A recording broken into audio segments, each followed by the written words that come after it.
খুব সুন্দর একটা বিকেলে আমি আর দেবু দুজন মিলে বেরিয়ে পড়েছিলাম বইমেলা যাব বলে। যদিও বইমেলা শেষ হয়ে গেছে এই 4-5 দিন হয়, তবে ভিডিওটা আমি করে নিয়ে এসেছিলাম, কিন্তু কিছু কারণবশত এডিট করা হচ্ছিল না। তবে ভাবলাম আর দেরি নয়, এইবার তোমাদের সাথে ভিডিওটা একটু শেয়ার করা যাক।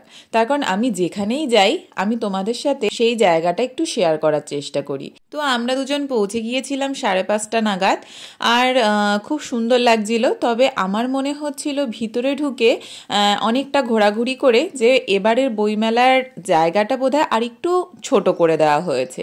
ঘুরতে ঘুরতে চলে আসলাম আমার বিশ্ববিদ্যালয়, রবীন্দ্রভারতী বিশ্ববিদ্যালয়ে। দেখে একটু না ঢুকে পারলাম না। বিভিন্ন রকমের আমার যে পড়ার বইগুলো সেগুলো দেখে খুব খুশি লাগছিল মনের ভিতর। আর দেবুকে বলছিলাম যে এই বইগুলো রবীন্দ্রভারতীতে যখন পড়তাম সেই টাইমে পড়তাম।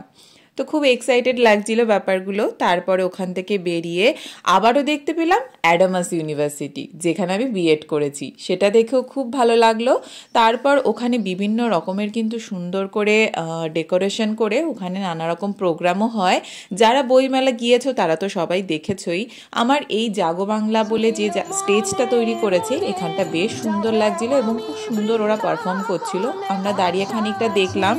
এছাড়াও ওখানে আরও ফোক টাইপের পারফর্মও কিন্তু হয়েছে। আমি কিছু কিছু ক্লিপ তোমাদের সাথে শেয়ার করলাম।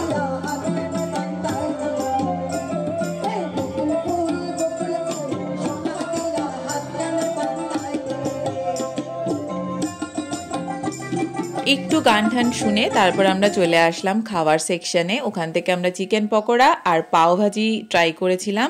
তো এটাই ছিল বইমেলার একটা ছোট্ট মিনি ব্লগ। জানিও কেমন লাগলো, আর কারা কারা বইমেলা গিয়েছিলে অবশ্যই কিন্তু কমেন্ট করে জানিও। আর হ্যাঁ, অবশ্যই কিন্তু চ্যানেলটিকে সাবস্ক্রাইব করতে ভুলো না।